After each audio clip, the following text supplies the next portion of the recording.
who are the scribes from the three different groups? Who is going to report back? Rachel is going to report back from Mark's group, and Wolf is going to report back from Luke's group, and Mason is going to report back from our group if he turns up. So let's start off then. Why don't we start off with Rachel? So we started off around the question, is Generations for Peace a global action network? And also the question, does it need to be? And would it make it more effective if it was? And what are the reasons for it, being less effective than it could be? And one of the questions we talked about was, it depends on what kind of, whether it's a global action network or not, is whether it has contracting or collaboration. And then we came to, well, of course, there's a kind of contracting relationship with donors, which means that there are constraints related to that. Sort of there's politics that comes in, and also requirements to meet and ways of reporting and things like this. So one of the key questions is, what are the constraints that weigh upon the organization, and what does it need to do to be more effective? And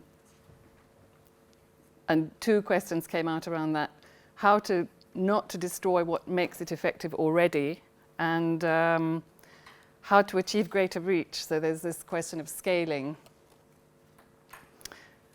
But in order to achieve greater reach, is it necessary to become a global action network, or can one invent something new?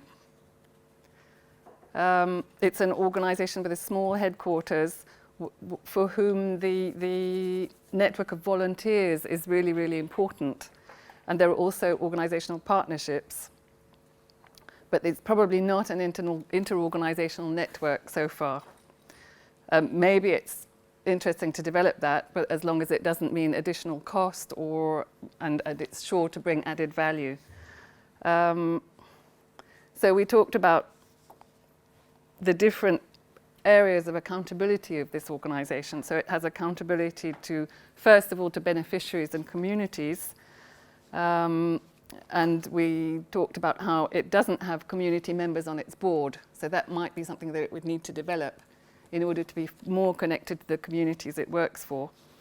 And the board apparently is not very active, but they don't really impose too many constraints. So it leaves it relative freedom. Second accountability is volunteers. And the third accountability is to donors. And then, of course, there's the usual contractual relationship with tendering, and then the reporting systems with criteria that are not necessarily useful criteria for evaluating the effectiveness of the work itself.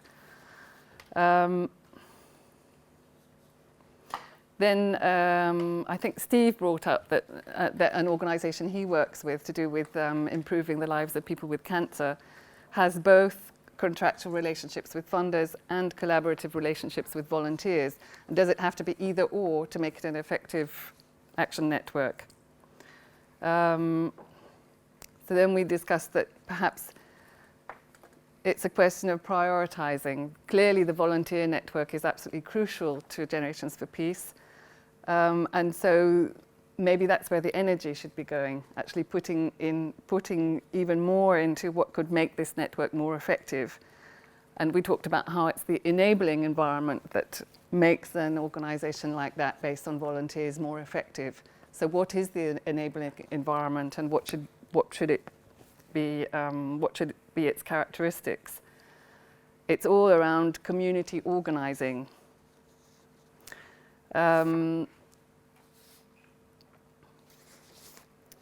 So we looked at what does community organizing mean, and perhaps another way of thinking about community organizing is thinking about bringing the funders together themselves and organizing the funders as a community.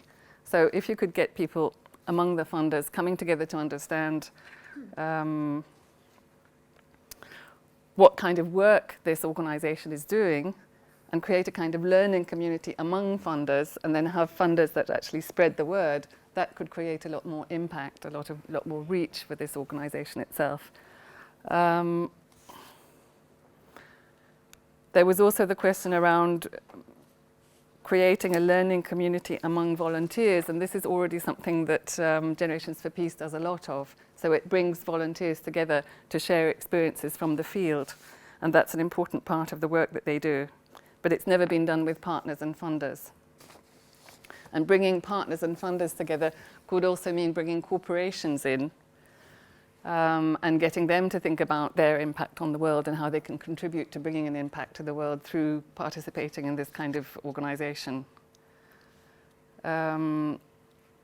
It's something around gathering further funding through storytelling, basically.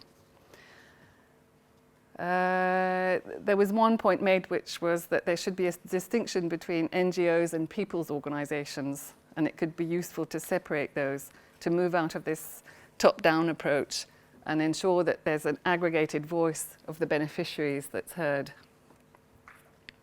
And we made a comparison with the Grameen case, with the microcredit organisations. They're quite local organisations. And it would be good to give that side of those kinds of setups a voice. And we also talked about using value network analysis to look at strategies to make the organisation bigger. It may just need ways of sustaining more volunteers and partners. Then the question came up of, is it a global organisation and does it need to be? So it's present in 50 countries and very active in 39, is that it? 39 initiatives. What does global mean? And one of the issues around global is that the funding paradigm is very much top-down. So, I mean, it's sort of north to south, as it were. And it would be interesting to try and get out of that funding paradigm. It tends to be northern funding, but local resources. So some thinking around how to get out of this very old paradigm, really, around it's the north that funds the south's development, as it were. We actually went through the different criteria in the model that was provided around the different characteristics of a global action network. Let's see. We talked about what about collaboration with other NGOs and this issue of local overload, because there's sometimes very many different NGOs intervening on one African village, for example. So what does one do? Coordinate, collaborate, avoid, create a sort of patchwork of interventions where these different interventions don't overlap. And in fact, Generations for Peace has a niche focus, so it avoids stepping on other people's toes in a way.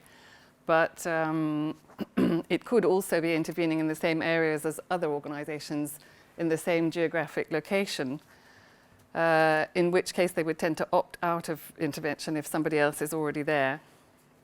The trouble is there's a big risk of needing to put a lot of energy and time into defining rules of governance and coordination with other NGOs if you try to do that. So we discussed how it might be more effective to just occupy different spaces to sort of coexist rather than coordinate. So collaboration and coordination come up as different kinds of ways of doing things. Then we looked at last point, maybe I'm a bit long. What are the competencies for effective networks as opposed to effective organizations? We talked about what about leadership, and the point came up of it's not exactly leadership, it's more stewardship. So it's servant leadership and leaderfulness, which could be also associated with distributed leadership or shared leadership. So it's building leadership as a whole in the organization, throughout the organization, rather than having top-down leadership. We looked at there was a comparison with the McKinsey structure, sort of elements of organization, which is a bit like the McKinsey 7S. And the point was that it's not useful at all. In fact, if you remain within that paradigm, it's completely counterproductive to working in a network way. And one of the main things it doesn't have is the notion of relationship, and that's relationship to other people in the network and also relationship to the issue itself, which is involves what you were saying about some emotional involvement as well. in the network. And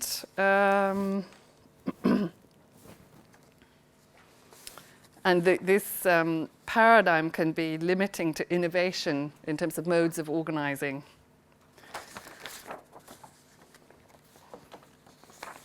Let me see. But the trouble is that even when you create a global action network, people come to the network with different paradigms in mind. And they also come as representatives of their specific organizations. So you get into a situation where people are kind of competing with each other and talking about how they function in their own organizations, which is a very difficult thing to deal with, and it needs very clever facilitation of the coming together of these different entities so that they can actually relinquish the usual paradigm that they work with and allow themselves to participate in the network paradigm. Strategic planning we talked about as well. Is there a plan? So there is a plan, but what about flexibility and emergence? So there's a sense that one has to have plans for specific projects because that's what donors ask for. And yet there needs to be flexibility in the way one responds over time in an organization like this, because many different things come up, and of course, as we well know, it's complex, uncertain, etc. So the idea is to say that one needs to create a setup which is able to respond to funders according to their needs and provide all the reporting systems and whatever it is that they need to keep them happy. And then, but one mustn't use that as a way of organizing, as a way of working within the organization. Can we ask a question while you are continuing? Just to sort of, my question was that how do politics and the sort of non-politics element between the two? Because there are agendas of donors and there are agendas of the managements and there are agendas of the volunteers. So how does all these agendas get harmonized, basically? Well, that's the difficulty. That's what we were saying, that even when you bring people into what's supposed to be a global action network, they all come with their own agendas, their politics, their different interests, and their role as representatives. And it's quite difficult to get people into the network paradigm. Yes. So I don't know if you have an answer to that. Apart from how you facilitate it, I suppose. How you facilitate the conversations.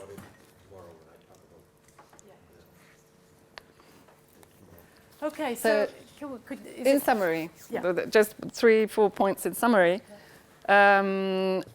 To have a global impact, then, it's necessary to think about, for this organization, to think about how it creates the enabling environment, and it may mean letting go of some things. It also may be necessary to think about what a network's good for, perhaps resource mobilization. Are they good at execution? And in fact, the point is it's not the network doing the execution, but it's creating the environment, the tools of learning, the capacity, so that there can be lots of execution centers that are set up. It's not about doing, but advancing what we're doing, learning, inventing new ways of doing things, bringing in experience.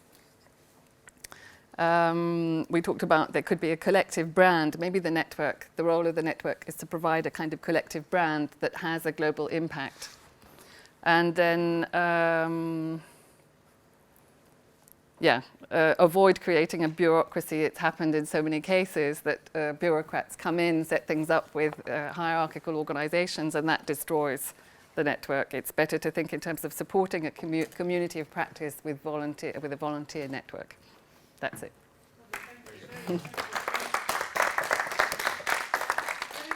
Anything to add? Maybe you had something to add. That's a good pitch. I just want to thank Rachel. That's incredible. That's great. It is. Really, really good.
Thank you.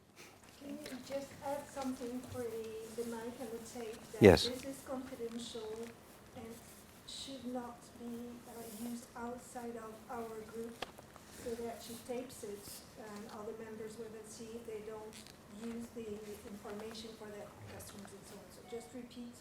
All right. To the camera. Yes, given the fact that the communication is almost impossible and that there's a great deal of closure around this, we must respect the fact that in order to make sure that Alexei is not hung, drawn, and quartered or jailed for the rest of his life, that we do not allow this information to be brought outside of this group.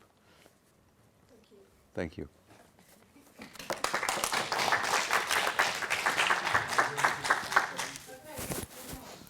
Go for it. You're the last thing between everybody and that group. Oh, great, thank you.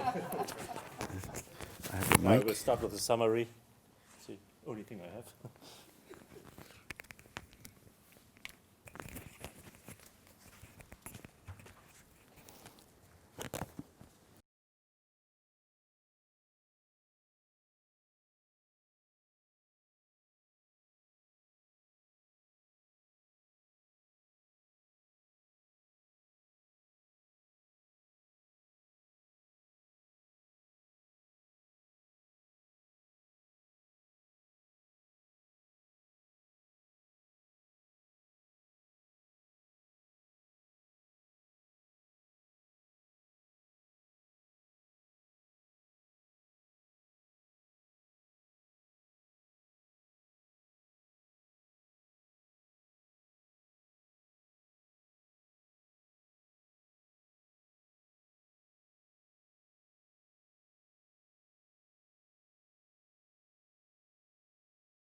Yeah, yeah.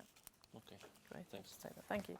So, you've all earned a lovely lunch. I'm not going to get you to do it now because you probably end up eating me, even though I don't taste very nice. But I would like you to think from what we did this morning, what were your expectations? I'd like you to have a think of what you got out of the session this morning, both with what Steve presented, in your groups, the discussions, the feedback that we've just heard, so thank you. Think about it over lunch, and I'd like, when we come back, for you to fill that flip chart in the same way that we did with this one, only this is going to be what you got out of it versus your expectations. That would be great, thank you. So we'll be back here at 2 p.m. and the canteen is upstairs. If we all leave the room, I'll probably lock the room for about 15 to 20 minutes and then I'll come back and open it up. So thank you very much, everyone. Enjoy your meal.